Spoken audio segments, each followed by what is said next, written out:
The Brady Bunch. The Brady Bunch is more than just a TV show. It's a symbol of American culture and a landmark in a specific kind of television that can be best described as comfort food. Pork chops and applesauce. Since its debut in 1969, the Brady Bunch reinvented itself more times than Madonna. Over the course of the next 5 decades, the Brady family would change formats, change networks, and change cast members. Now everybody knows! The spin-off journey would take America's favorite family into strange new worlds. Wow! From musical numbers to melodrama. Am I gonna walk again? Sure you will. And along the way, they'd involve Martha Quinn, Elliot Gould, Bob Eubanks, Rick Springfield, It's magic. Ke Huy Quan, Kaylee Cuoco, Tina Turner, Santa Claus, Merry Christmas! and Wonder Woman. There's one way you Brady kids can always please a crowd. Join us as we look back at the most bizarre attempts to expand the Brady family's universe.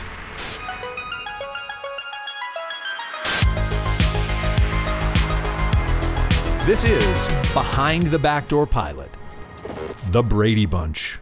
The Brady Bunch was the brainchild of Sherwood Schwartz, who'd created another iconic sitcom that was popular with audiences but despised by critics, Gilligan's Island. In the late 1960s, Sherwood Schwartz would change TV history by telling the story of what happened when the lady met this fellow. The Brady Bunch premiered on September 26, 1969. And it starts with the wedding. Thank goodness you saved the cake! After the wedding, Mike and Carol go on their honeymoon feeling like something's missing. You know the answer as well as I do. Let's go. So they bring all 6 kids on their honeymoon. If there's one thing that's better than a honeymoon for 2, it's a honeymoon for 8. One CBS executive complained no family would do that. Sherwood Schwartz explained the Brady family would. And this set a precedent of the Brady's wholesome sensibility. Your favorite dish is waiting for you. What's that? Me. Over the 5-season run, viewers would watch these kids grow up. And each audience member could identify with their different personalities. There's Greg, the oldest child. Adios, Johnny Bravo. Peter, the middle brother. You're suave, hypnotic, charming.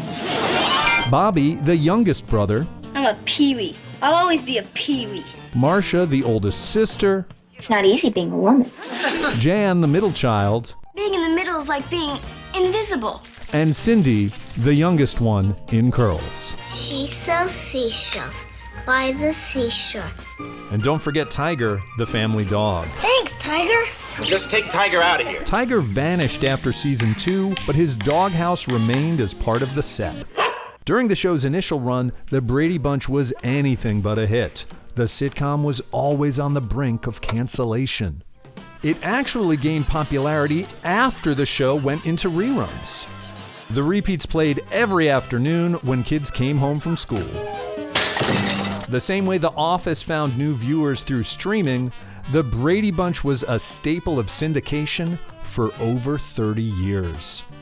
It became a pop culture touchstone. All of them had hair of gold, like their mother. The youngest one in curls. Till there one day when the lady met this fellow. That's the way we all became the Brady Bunch. The Brady. How'd you know? Saw it on a Brady Bunch 2 years ago. But let's get back to the initial run, specifically the final season. The mid-1970s were a time of change. When it's time to change, then it's time to change. Specifically, TV networks were getting ready for a change because prime time was going to move from 8 p.m. to 7:30. This meant the networks would need family-friendly programming for an additional half hour each night. And who better to come up with another family sitcom than the creator of The Brady Bunch? Sherwood Schwartz got the idea for The Brady Bunch after reading about the rise of mixed families. It's not just a mother, father, and 2 kids, like Leave It to Beaver. This is a different situation developing. It's a huge sociological change. So after making the Brady Bunch, he devised another show about a non-traditional family. You might remember the episode. Who are you guys? I'm Matt. I'm Dwayne. I'm Steve. We're brothers. The attempted spin-off, Kelly's Kids. Yes, the infamous Kelly's Kids episode. That sore thumb storyline was intended to become its own series. Kelly's Kids. Now, the hook is you've got a white kid, an Asian kid, and a black kid, and they're all adopted by a white couple in the suburbs.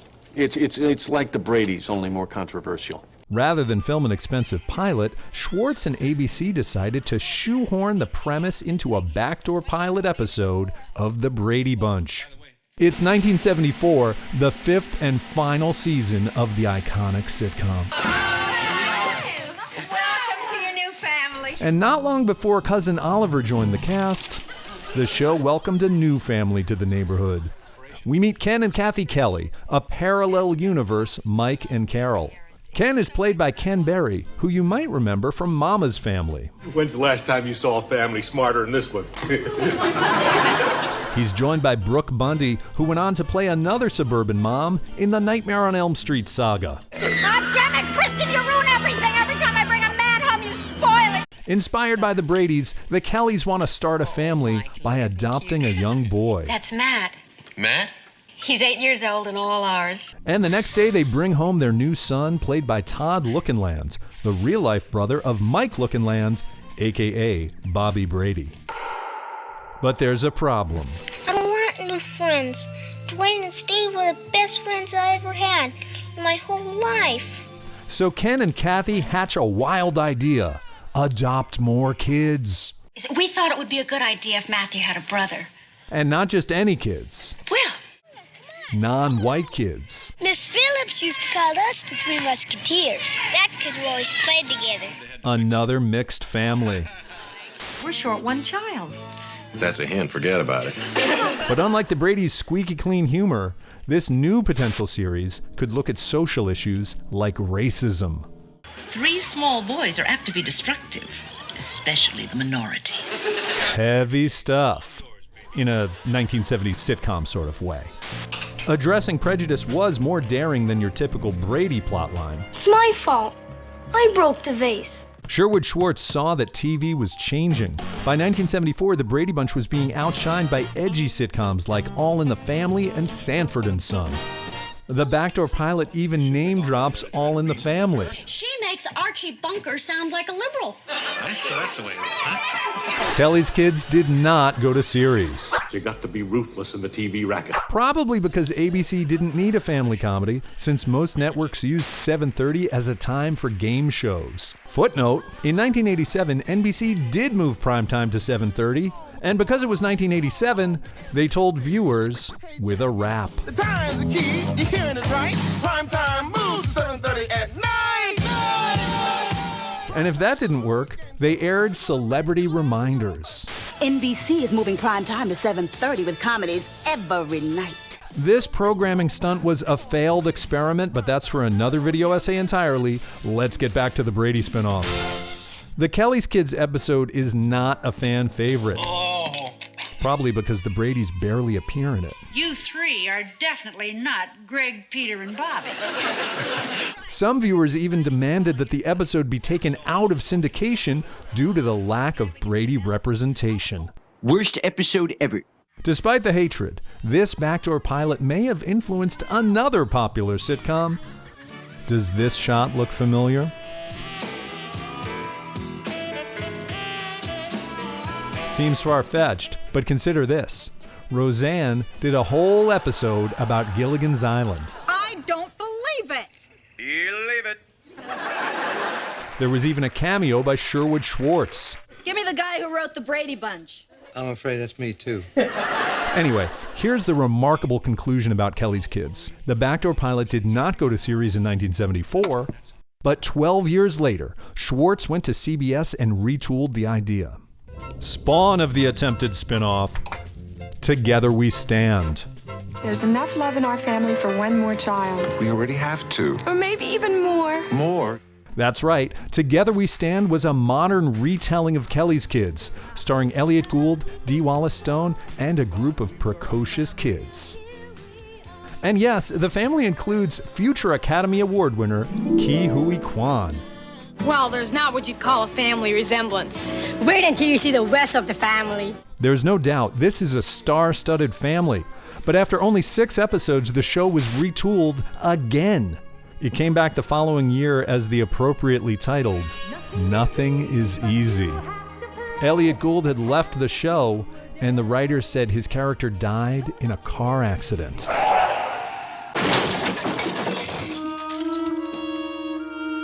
See? Much more dramatic than the Brady Bunch. And just a few months later, Nothing is Easy was canceled. But don't worry, there's a lot more Brady spin-offs to come. Some of them will involve the Brady family, and others will not. How about this for a series? Believe it or not, the longest-running Brady spin-off was an animated show. Look!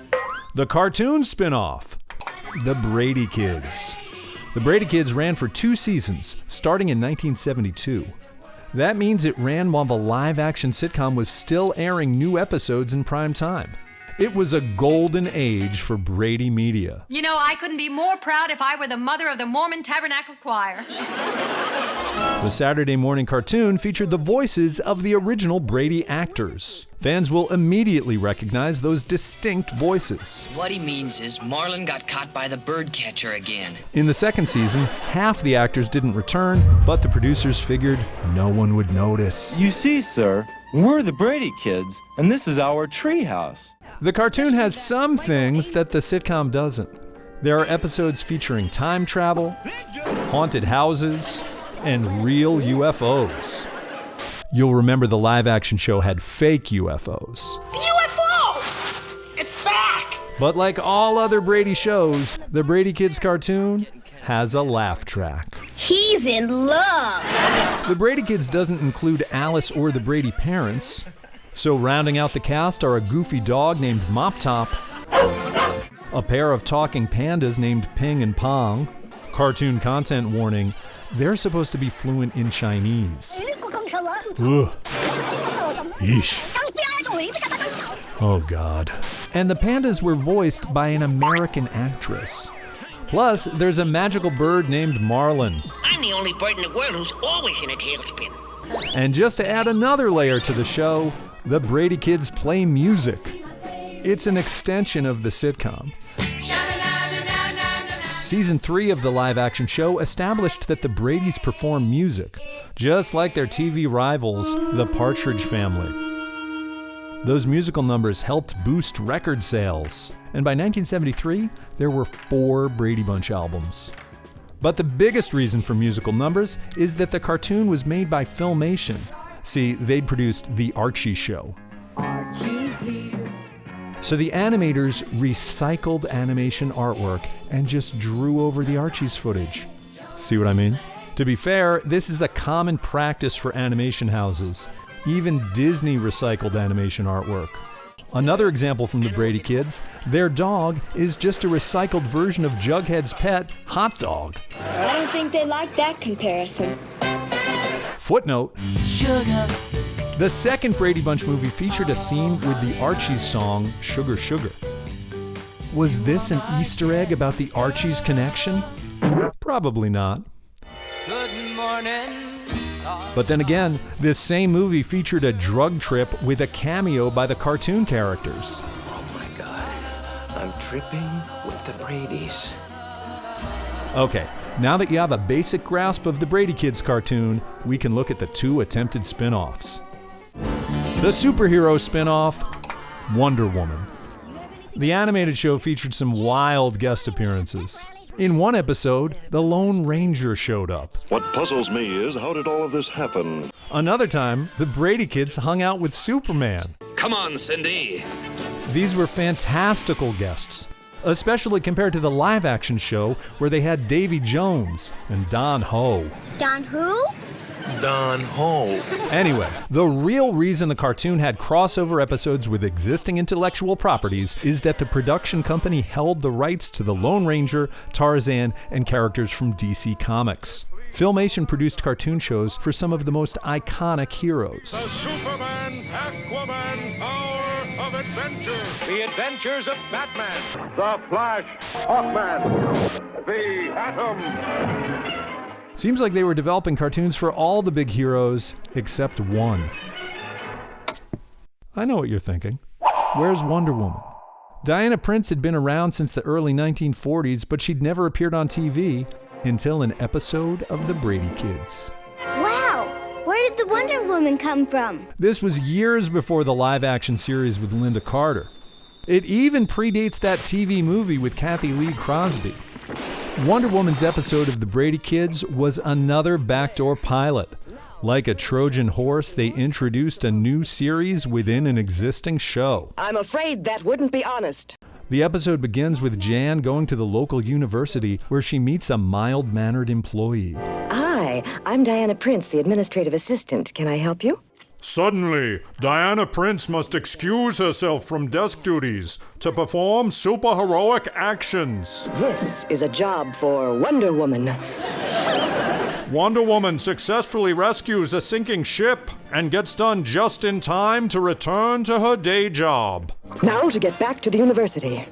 The episode makes a big deal about how hard it is to juggle a double identity, just like when Peter had 2 dates. And from there, it's a time travel episode where Wonder Woman and the Brady Kids go to ancient Greece. Hey, there's the Parthenon! It turns out they can't play in the Olympic Games, but they can play some disposable pop music.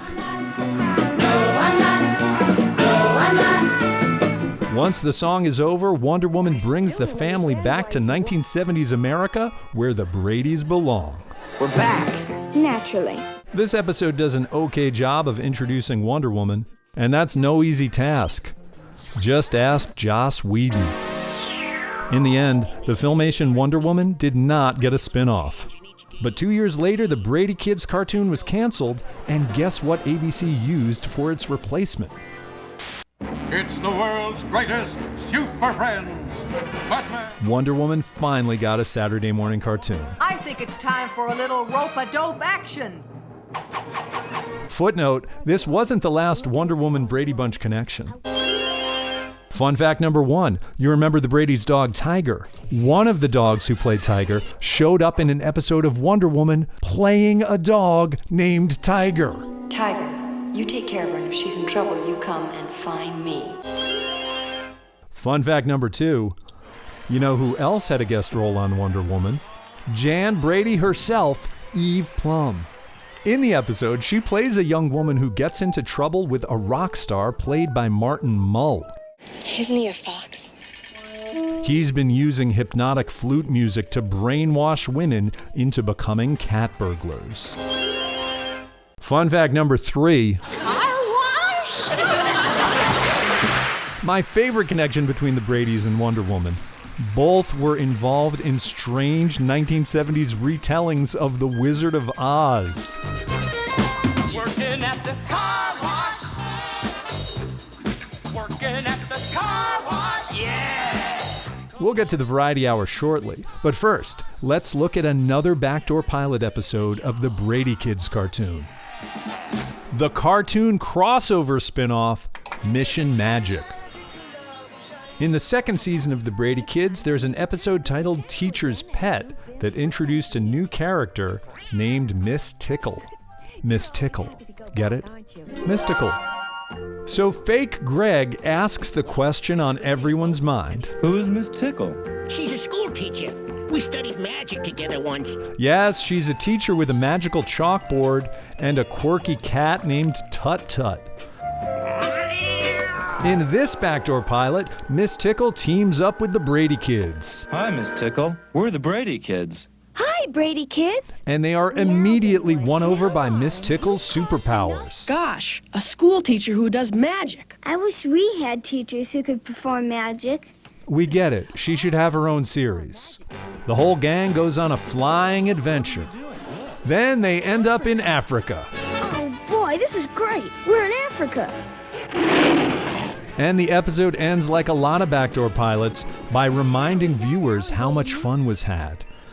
I've had fun. We've had fun too, Miss Tickle. And that there may be more to come. Maybe we'll meet again someday. I hope so, Miss Tickle. Goodbye, Brady kids. Goodbye, Miss Tickle. The characters never did have another crossover, but Miss Tickle got her own show, Mission Magic. The series involved the teacher taking students on adventures through her enchanted chalkboard, kind of a precursor to the Magic School Bus. And the same way each episode of the Brady Kids featured a musical number, Mission Magic had songs by Rick Springfield. Yeah, the guy who sang Jessie's Girl. ABC hyped Mission Magic during a primetime special with some of the biggest names in animation. Your show can't miss. Well, Mission Magic has got a lot going for it. Plus, a ringing endorsement from comedy duo Jack Burns and Avery Schreiber. That show has got magic, you know what I mean? Yeah. Huh? Yeah. Huh? Yeah. Huh? Magic. And look, it's a bird, it's a plane, it's Chuck Woolery? Hello, Avery. Hi. Best regards from Lois Lane, Clark Kent, and everyone at the Daily Planet. Mission Magic wasn't a great Brady spinoff, and like most of these shows, it only lasted one season. So long, gang. Goodbye, Rick. Still, it's nice to know that Wonder Woman and Rick Springfield belong to the same Bradyverse. And they even got a chance to team up. Wonder Woman. 5 months after The Brady Kids was canceled, the live-action sitcom aired its final episode. Oh, no. But the sitcom would find a new life thanks to reruns. Several years would go by without any new Brady media. Unless you count that time Greg, Marcia, Jan, and Peter tried their hand at celebrity bowling. Now don't worry, this was not the end for the Bradys. Oh no. Mr. Milton Berle. Throughout the 1970s, TV's landscape was overrun with variety shows. Wednesday night at 7:30 on Channel 4. Seems like everyone was given a shot at hosting one, from Sonny and Cher to the Harlem Globetrotters. Hi, I'm Ken Berry. Welcome to WOW. Even the dad from Kelly's Kids. Good night, everybody. One of the most watched variety shows of its time was The Donnie and Marie Show, hosted by brother and sister act Donnie and Marie Osmond. They sang songs, performed comedy routines, and welcomed all kinds of guest stars. The lovely and talented Miss Florence Henderson. Yeah! In 1976, just 2 years after the Brady Bunch was canceled, Florence Henderson came on for a musical number. When she comes. And later, she brought out 50% of the Brady Kids. They yucked it up in a comedy sketch. Greg left us and moved to Milwaukee. He's gone to college? No, he's trying to get a date with Laverne and Shirley. And then sang another song. Ribbons to tie up my hair. You might not believe it from this clip, but the ratings were huge. Lots of laughs in Pomona. That's when ABC president Fred Silverman had an idea. Turn the Bradys into the next Osmonds. The musical spin-off, The Brady Bunch Hour. I know, it sounds crazy, but ABC was in third place. They had to do something. So Silverman ordered a 1-hour special to air on Thanksgiving weekend. That meant the producers only had 6 weeks to pull it all together. Silverman drafted the producers of the Donnie and Marie Show, Sid and Marty Krofft. That's the same Sid and Marty Krofft who made those psychedelic kids shows. Fun fact, the Crofts already had some connections with the Brady Bunch. First, in their 1970 movie Puffin' Stuff, the puppety oddball was voiced by Alan Melvin. You're on Living Island, son. And I'm the mayor, H.R. Puffinstuff. A.K.A. Sam the Butcher. So now you know. Second, when the Crofts created their science fiction series Land of the Lost, the 3 leads bore a striking resemblance to Cindy, Greg, and Mike Brady. Kind of like the way the Wonder Twins were based on Donnie and Marie. Third, the Crofts had produced an H.R. Pufnstuf live show at the Hollywood Bowl with an appearance by the Brady Kids. Now, in the fast-paced turnaround of making a Brady Bunch variety hour, no one at ABC bothered to get the approval of Sherwood Schwartz. Schwartz has gone on record that the Bradys doing a song and dance show was ridiculous, and it didn't make any sense. But Sid Croft defends the show as camp. And maybe they're both right. Either way, on Sunday, November 28th, 1976, millions of viewers tuned in to see the Brady Bunch Variety Hour. My poor heart is jumping, you sure have started something, baby. The show was bizarre. You're a chicken. I'm a rabbit. Why are we doing this? But the ratings were dynamite. ABC ordered 8 more episodes. The Bradys were back. Singing and dancing isn't everything. Singing and dancing is my life. And unlike other variety shows, the actors hosted in character. What I really am is an architect. And my family wanted this variety show. You know, it was their idea. I didn't want to do it. Kind of like when Jaleel White interviewed a U.S. president in character. My name is Stephen Q. Urkel, and I was wondering if you can endorse my Urkel Air Bill. The premise was that the family from the Brady Bunch sitcom moved to a Malibu beach house to host a TV variety show. Mr. Milton Berle. And the guest stars would get entangled in comedic situations.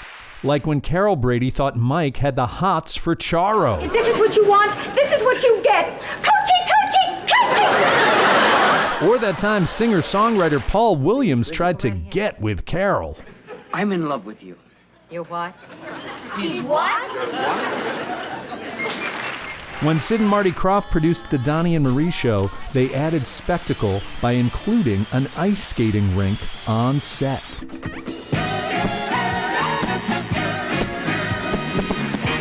Here, instead of a skating rink, the Bradys had a swimming pool, which meant that their musical numbers could feature aquatic dance. Dancing swimmers added to the show's overall uniqueness, and the pool was incorporated into performances by musical guests like Tina Turner. And each episode featured a running gag where Peter gets pushed into the pool. Mom! And I know what some of you are going to put in the comments. Mom! Yes, the Partridge Family did it first. Drowned our sorrows. The retitled Brady Bunch Hour only ran for 1 season, and it only aired once a month. Once a month? Hamsters have babies more often than that. Oh, my. The Bradys are on TV, too, and they're only on once a month, but, well, they're decent people. The variety show regularly featured the cast in some outrageous costumes. Why don't you like it? Oh, no! I love it! Oh, don't you point that thing at me! Plus, musical numbers featuring a variety of puppets. Come on, Peter, sing it. Make it simple to last your whole life long.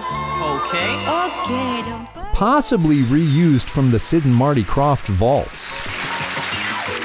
Like here's H.R. Pufnstuf performing as Elton John. Is it just me, or is this show a little weird? After the success of the Thanksgiving special, the actors were convinced their variety series was going to be a hit. Spoiler, it was not. Well, that's showbiz. And coffee. When you're hot, you're hot. When you're not, you're not. I don't want those kids to get their hopes up too high. The series aired in the Sunday night time slot that was otherwise used for the Hardy Boys and Nancy Drew mysteries. Now, come on, Mr. Price. This is not the Hardy Boys and Nancy Drew. Ann B. Davis returned as Alice, but in this bizarro timeline, she was no longer dating Sam the Butcher. I know. You're going out with the milkman. Instead, the housekeeper was romantically involved with a new character, played by comedian Rip Taylor. All right, Meryl, you can take me to the party. That's the secret. Treat them like dirt and they love it. Legend has it, these two didn't get along. I mean, there are a lot of other fish in the sea, if you like going around with fish. Not every cast member returned for the variety show. Of course, I'm referring to the dog who played Tiger. The Brady's pet was not part of this new incarnation. But one of the dogs who played Tiger appeared on Cher's variety show. And of course, there was a human cast member who didn't come back either. Jan. Eve Plum turned down the series, having recently established herself as a dramatic actress. Leave me alone, I'm busy. 3,000 young women tried out for the role of the middle Brady sister. Jerry Rochelle won the role and is still remembered today as Fake Jan. Oh, I wish I was dead! There's even a holiday to celebrate the actor. January 2nd is Fake Jan Day. Get it? Because she was the second Jan. Obviously, the Brady Bunch Hour was the inspiration for this Simpsons parody. They even included a fake Lisa. Go, Lisa! Even though the Brady Bunch Hour only aired a total of 9 episodes, it made a strong impression. It's not working, and I'm very, very sorry. You're all canceled. That's entertainment. In his book, Growing Up Brady, actor Barry Williams called it perhaps the single worst television program in the history of the medium. Ever since I was a young boy, I played the silver ball. These kids are so out of it. In Maureen McCormick's memoir, she reveals that she attended every rehearsal and taping high on cocaine.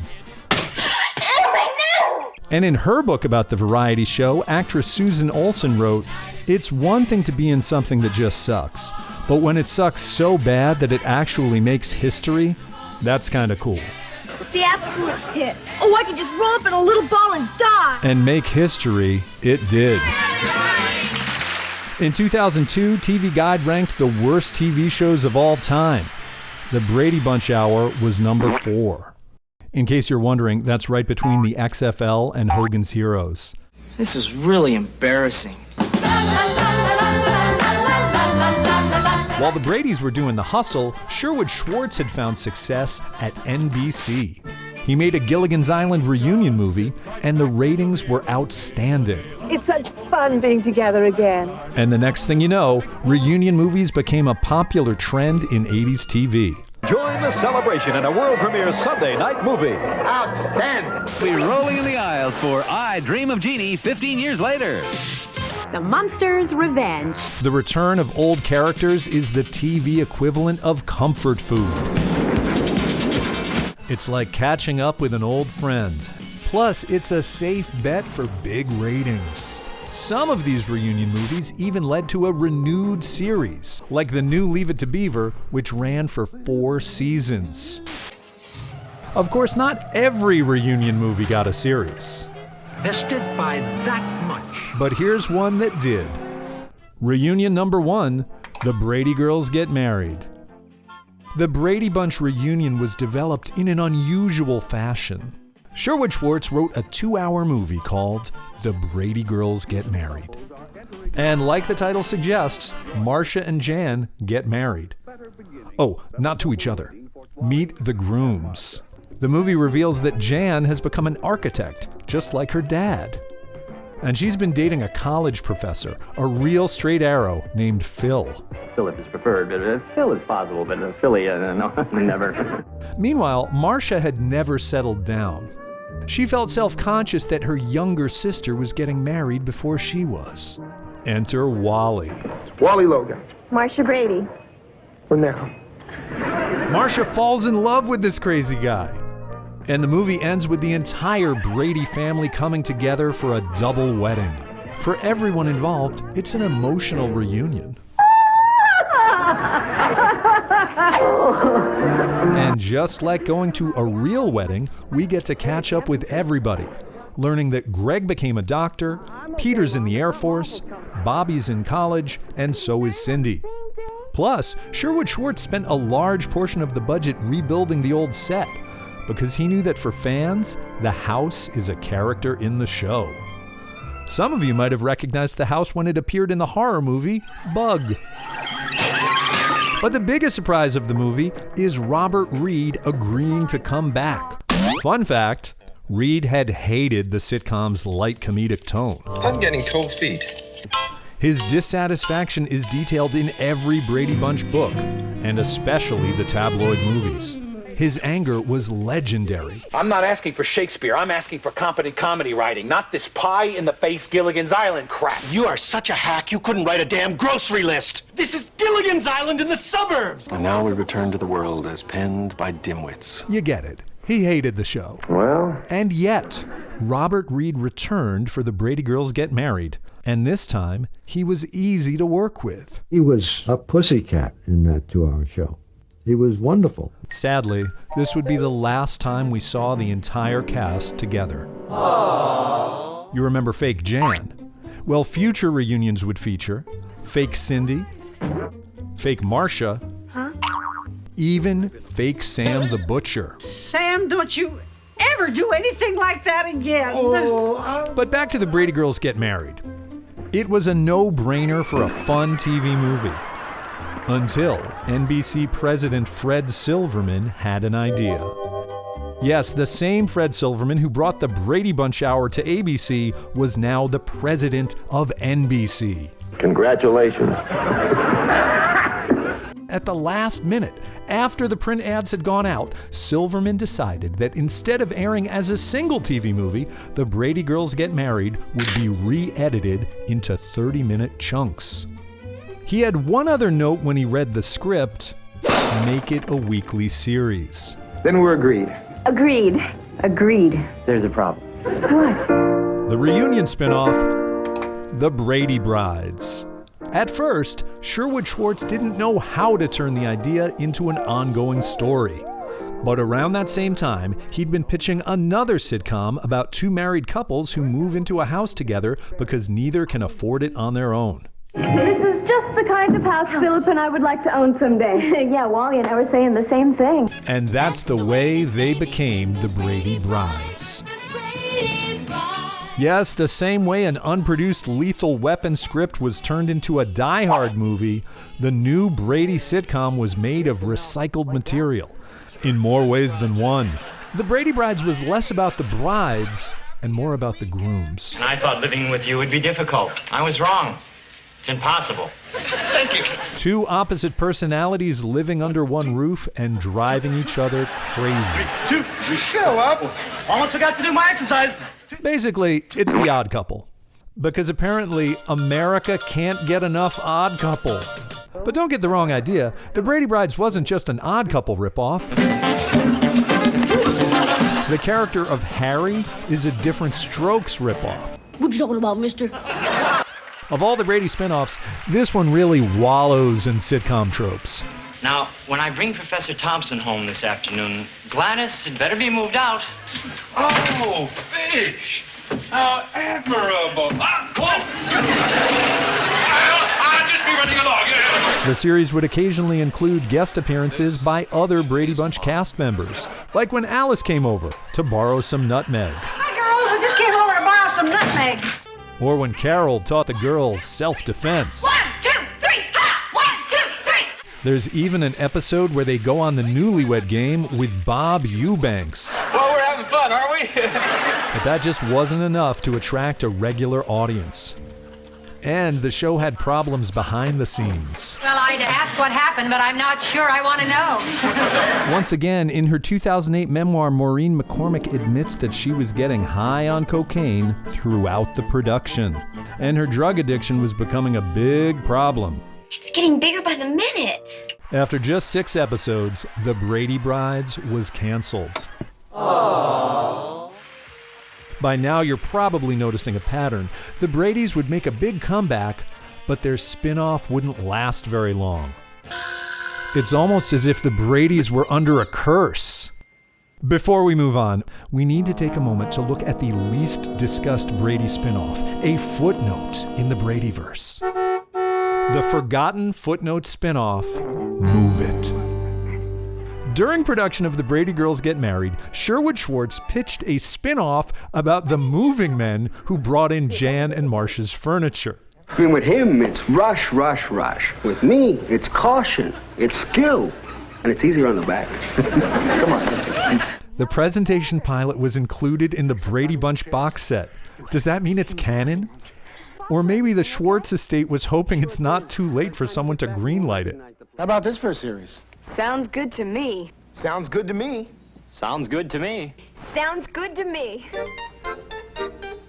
I like it. I guess it didn't sound good to anyone else because Move It did not go to series. Audiences didn't see any new Brady media for the next few years. Survey said. The closest we got was a 1983 episode of Family Feud.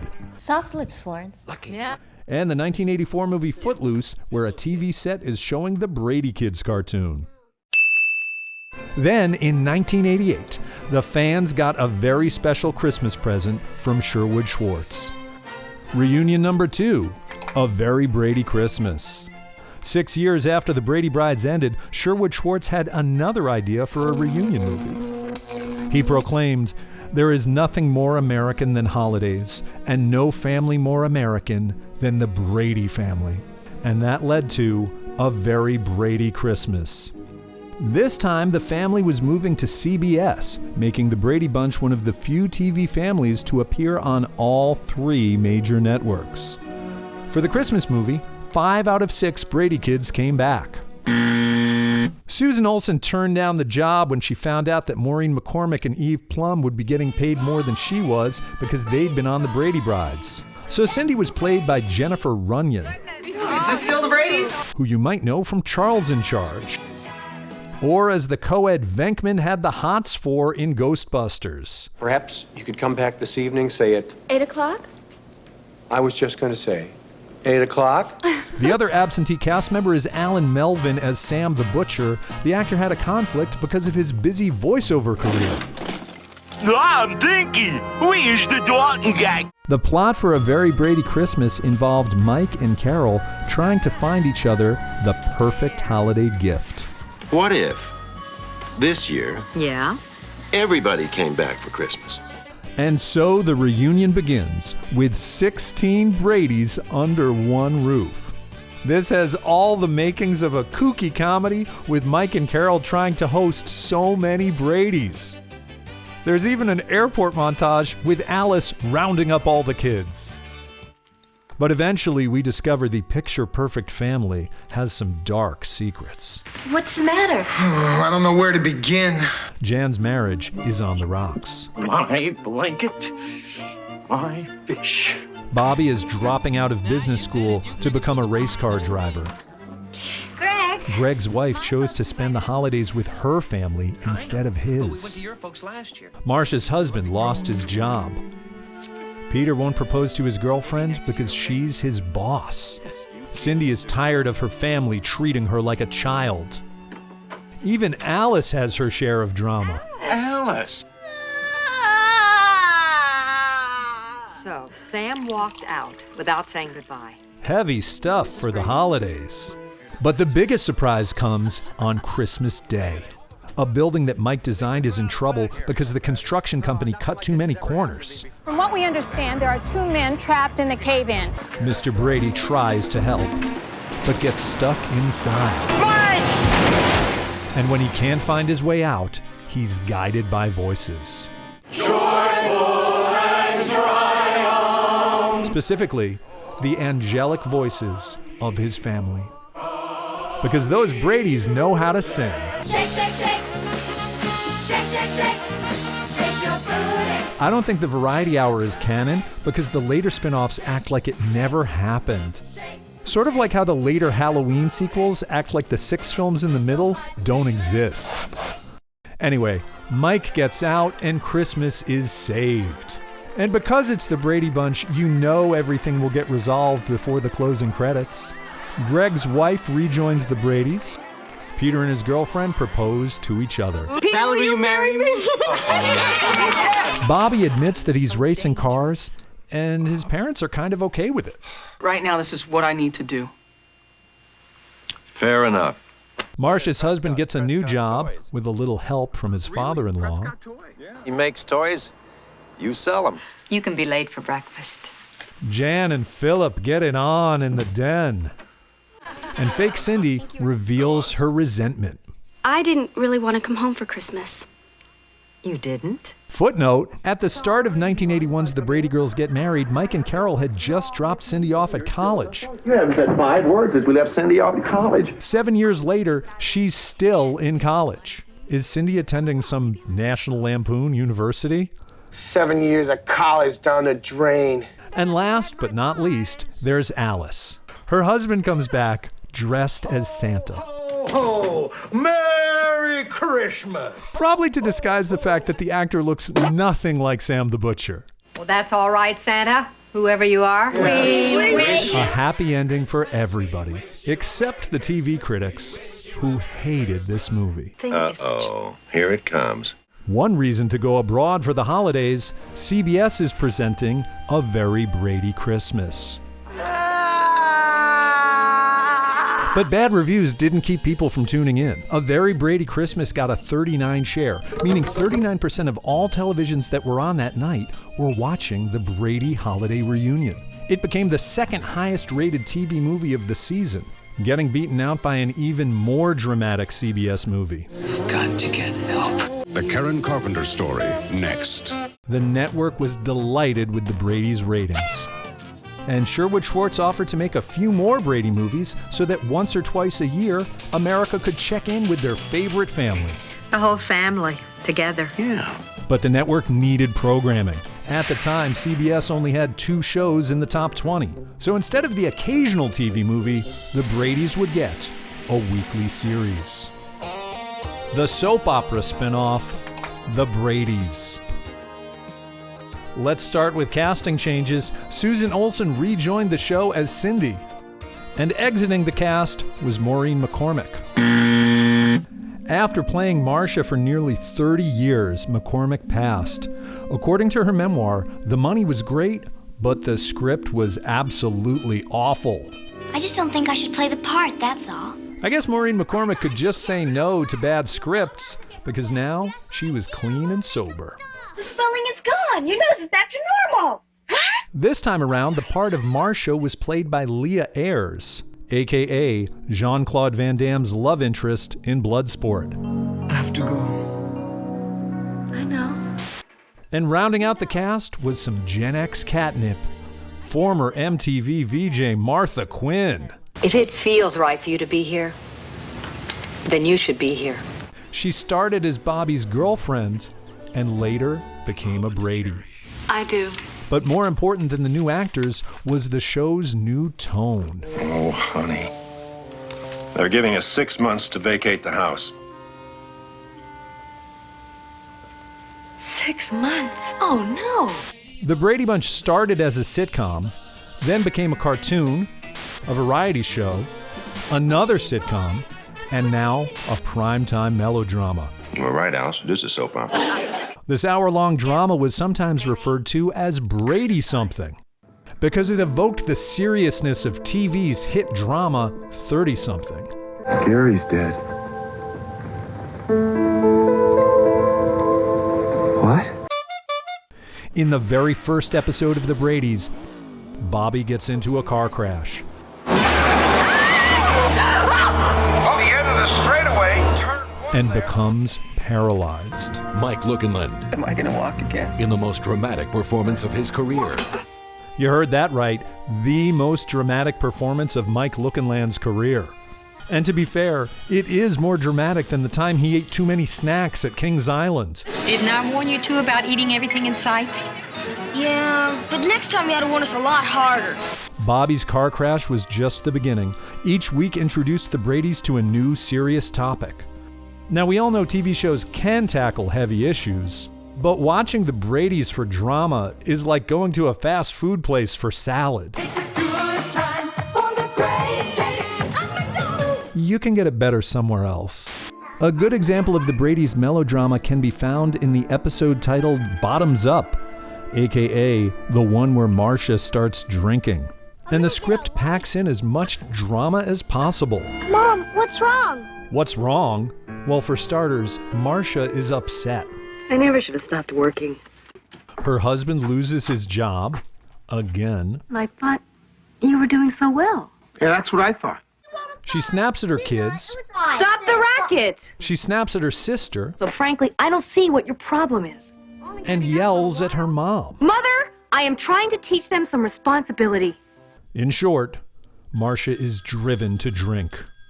And she almost drives drunk with her kids in the car. Okay, kids.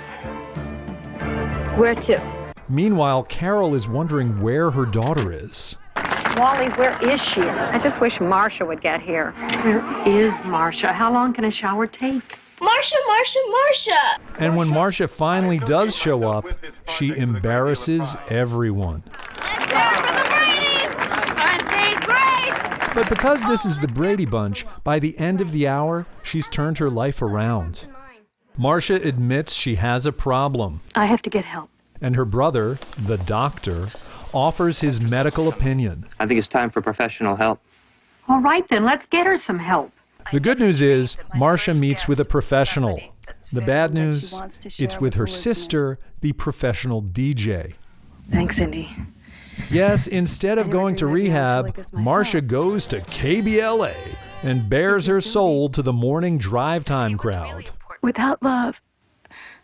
Well, I just think that's what it's all about. All this in one episode, and it's not even the real Marcia. I have a problem with alcohol.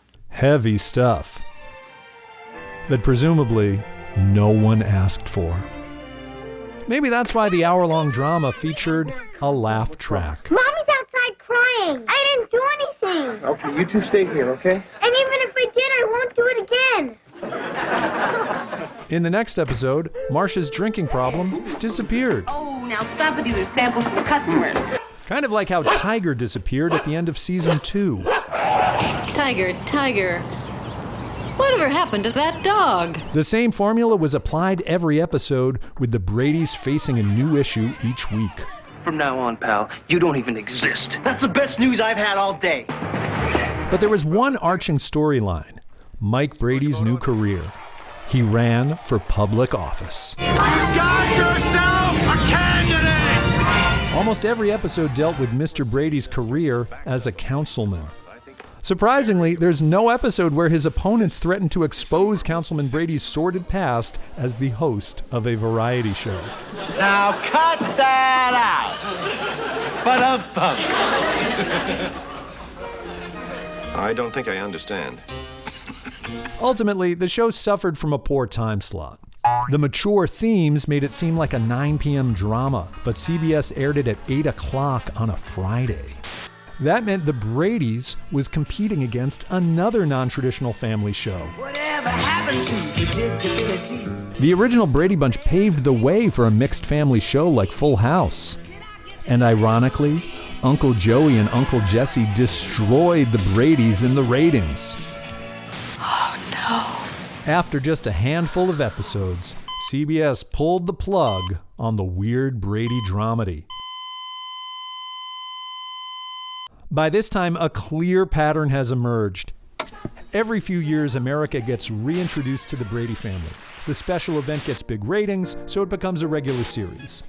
But after people get to catch up with the Brady family, they lose interest, and soon the show gets pulled. Well, does anybody want anything else? Oh, no, Thanks. That's a tough break, Brady Bunch, but we'll always have the Grand Canyon. I'd kind of like to sleep right here on the rim. Well, that sounds very nice, but I wouldn't want to wake up on the wrong side of the bed. 1 year after the Bradys was canceled, the family appeared in a new form. The legacy of the Brady Bunch and its spin-offs.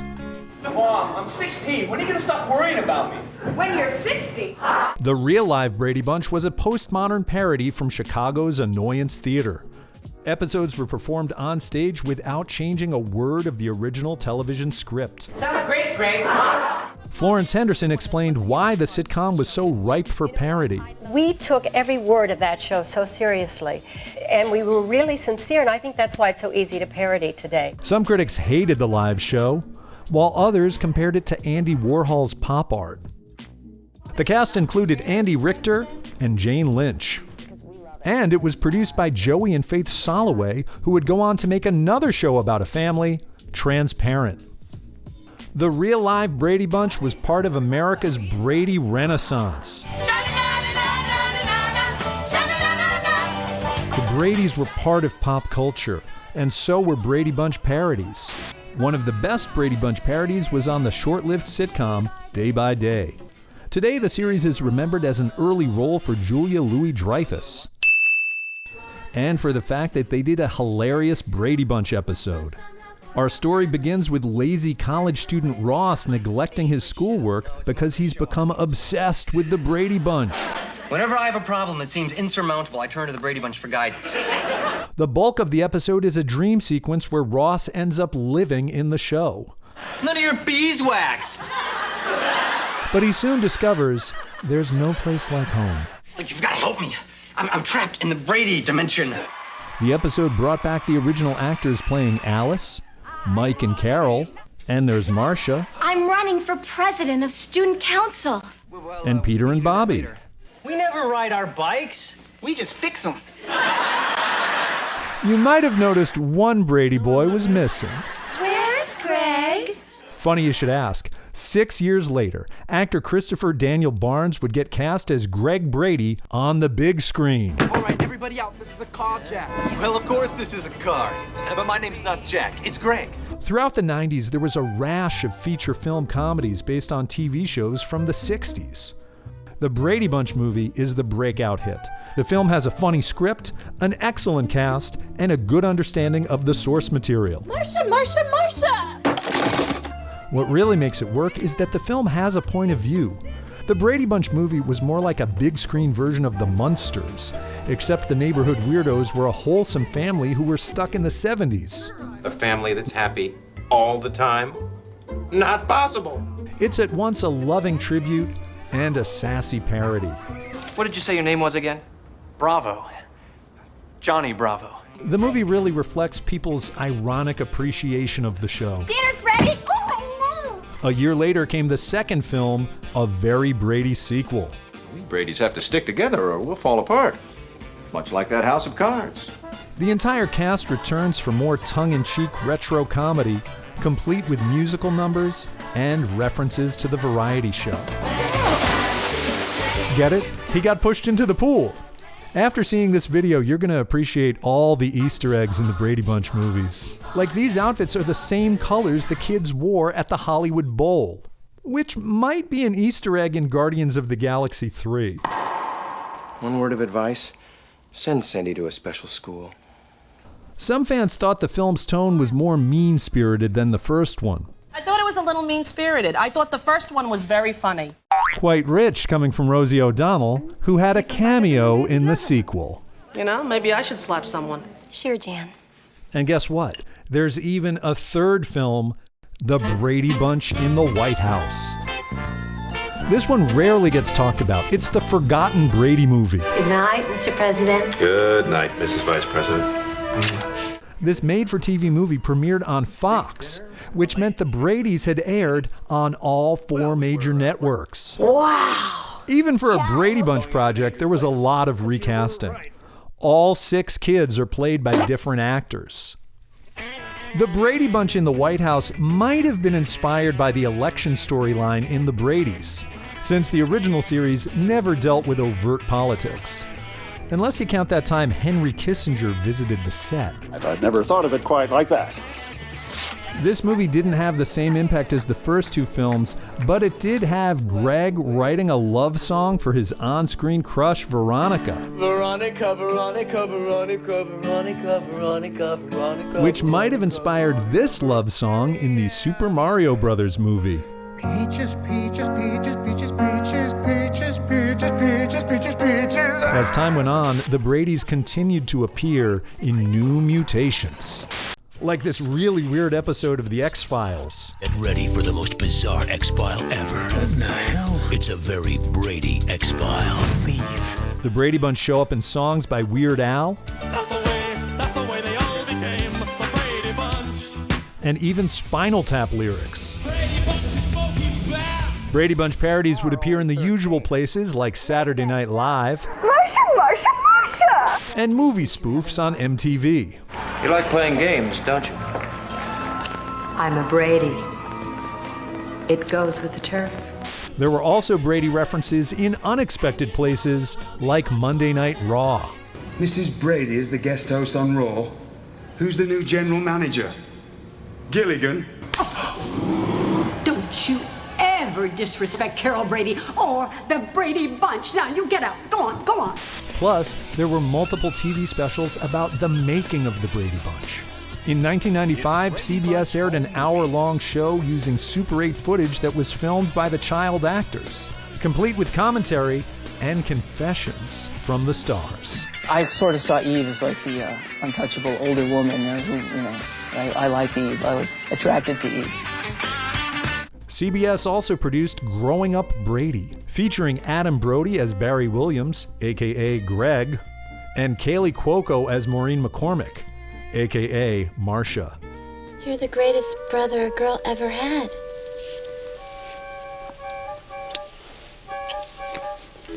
Cut!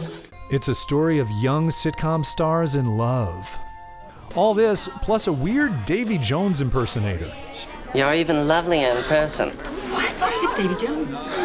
The nostalgic TV movie was based on the book by Barry Williams. Oh, the old stage memories coming back. Oh, boy. I'll say. You could call this the authorized version. Meanwhile, Fox served up unauthorized. By the end of the 5th season, it was clear. The Brady household was beyond repair. In case you didn't notice, this was a sensationalized tell-all about the end of the show. There's a problem over on the Brady set. It's the only Brady special to include a disclaimer. Chronological order of some events has been changed, and certain locations and individuals portrayed have been fictionalized for dramatic purposes. The Bradys even appear in an ABC movie about the making of the Partridge Family. Hey, Brady, wanna fight? Any place, any time, Freckles. How about now? That reminds me, one of my favorite reimaginings of the Brady Bunch is The Brady Bunch, a Shakespearean musical pitting the Brady clan against the Partridge Family. Footnote, it's really good. Meanwhile, the cast of the original series has continued to stay active on TV. Whether it's reality shows, until death do us part, game shows, dance shows, or talk shows. I don't know what people want me to be, but I guess they want me to. I just can't completely keep answering the questions like a robot. And in 2019, HGTV produced a miniseries titled A Very Brady Renovation, where the actors helped rebuild their iconic TV home. 1, 2, 3, The renovated house went on the market in 2023 and was listed at $5.5 million. If that's out of your price range, maybe consider buying the house from Kelly's Kids. More recent appearances include the 2022 Emmy Awards. Welcome, the original cast of the Brady Bunch! And a spot on The Masked Singer.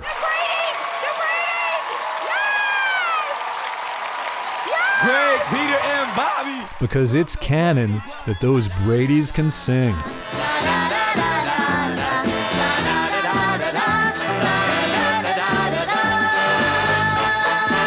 To find out what's next for the grown-up Brady kids, you can listen to The Real Brady Bros. The podcast is really a dissection week by week of an episode. And this might be the most successful Brady enterprise yet. Unlike most of the spin-offs we've looked at in this video, the podcast has lasted more than 8 episodes. And hey, since you watched this far, you get to see the wildest Brady spin-off of all, the X-rated Brady Bunch porn parody. Just kidding, this is a family show. And there you have it, all of the Brady Bunch spin-offs. What's your favorite? Go to the comments and let us know. No surprise, I like the Variety Hour. Thanks for watching. Be sure to subscribe to Atomic Abe. Hit that notification bell so you'll keep up with all the new episodes of Behind the Backdoor Pilot. Like this video? Check out some of our other videos about TV shows that almost happened, like the attempted spin-offs of Who's the Boss? The Vianelli twins.